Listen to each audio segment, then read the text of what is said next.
Today we're here with the 750 with the new Rotax 912 IS fuel injection engine. We're going to take it up and just do a short takeoff, do a little demo flight, and talk about the new 750 with the Rotax engine, IS engine. I got the master on. I have my radio already turned on. It has a lane A and a lane B, kind of like your mag switch left and right. I got my engine monitor system. Before I start, I want to make sure my throttle is set at 25% for cold start. I've got it set at 25%. Now I turn on my main fuel pump. Okay, check I got fuel pressure. And I'll turn on the start button.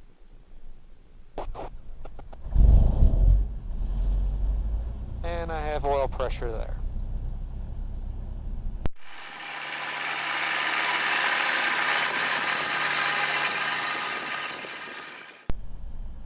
The new Rotax 912 IS fuel injection engine is a lot smoother than the traditional 912 IS engine with the carbureted engine. It's a lot easier to start, smoother starting. Okay, we're going to start taxiing out to the runway.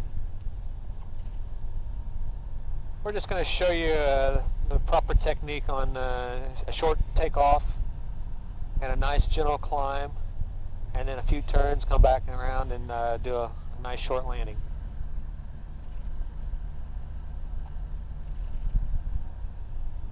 I went up to BC and did the first flight back in November with this new 912 IS engine. I flew for about 7 hours and it was flawless. We did not have one squawk, and it just flew beautifully. I've got 2 alternators, 2 ignitions, a main fuel pump, a backup fuel pump, and I know there's backup sensors on there, so everything is redundant.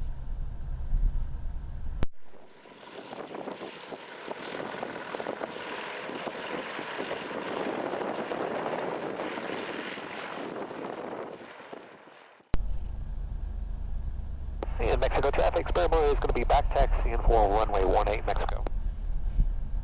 Okay, we have a little bit of wind here, not too, probably 10 to 15 mile an hour winds.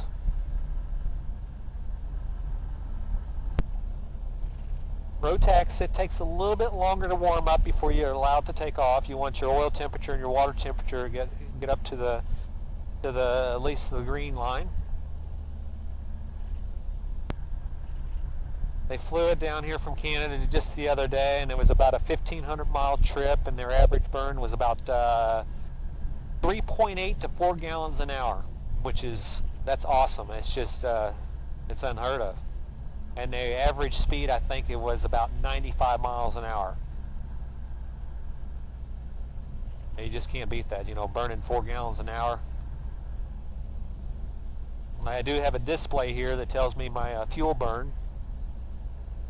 And I'll mention that once we get up in the air what our fuel burn is and then what percentage of power I'm using.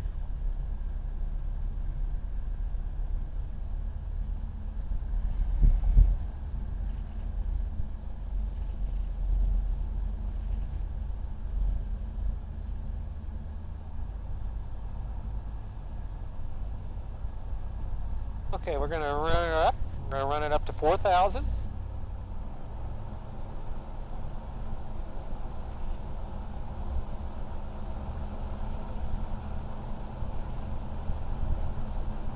We're going to check each ignition, lane A and lane B. We're going to turn off lane A. The light should come on for lane A.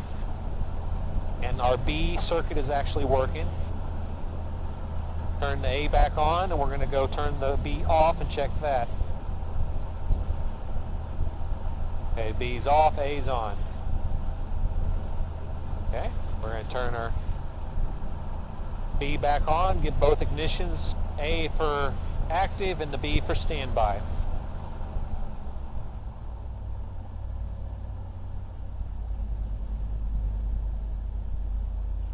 Our oil temperature starting to go up into the green. Water temperature's fine. Our main fuel's on. We're going to turn on our auxiliary fuel pump. That's just for takeoff and landing. Check our doors, locks and secure. Controls clear and free. I'm going to lower the flaps just a little bit for a short takeoff. And set our trim.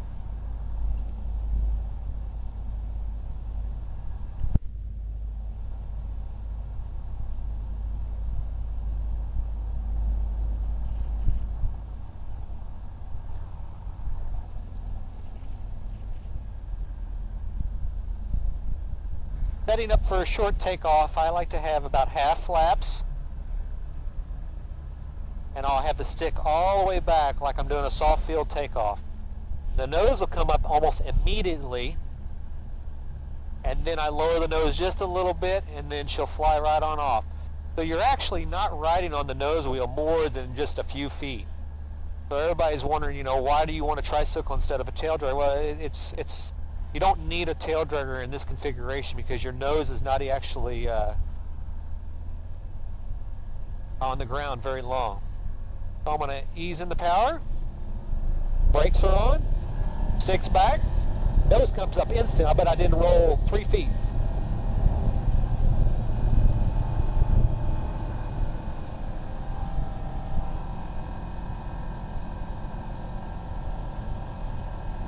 It's a little choppy today.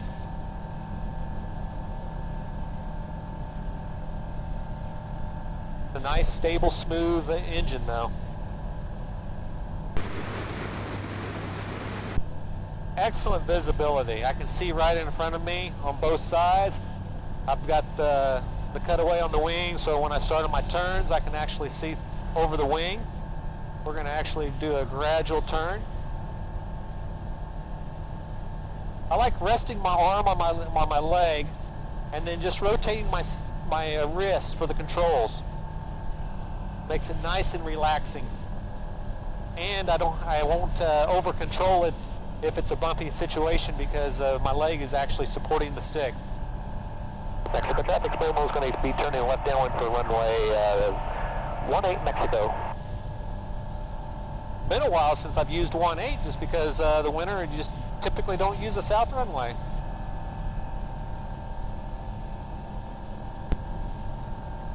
And we'll bring up the flaps. We've got it on downwind now, and we'll use full flaps probably for landing.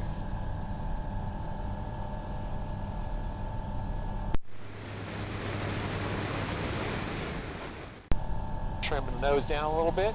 Right now we're about 90% power, 87%, and we're burning 3.7 gallons an hour.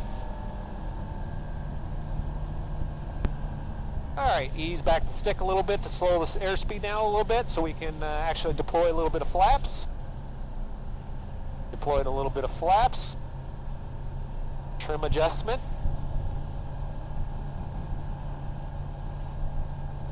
Mexico traffic, Spamo returning base to final for 18 Mexico.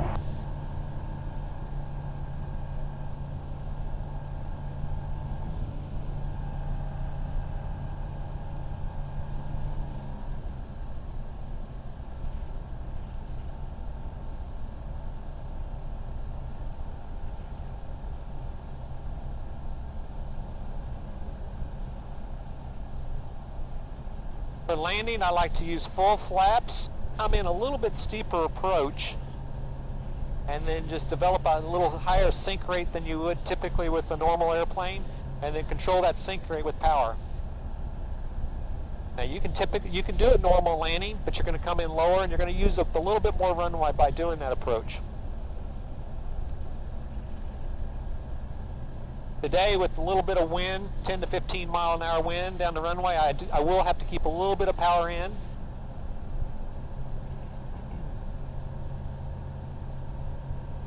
Grabbing a little bit, the wind's off my left a little bit, about 30 degrees.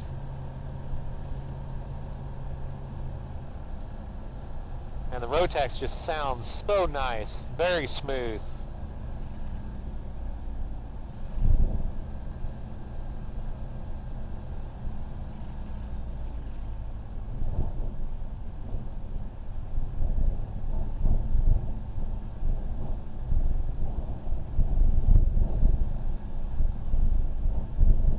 was set up. Keep the nose up, chop the power, and stick all the way back.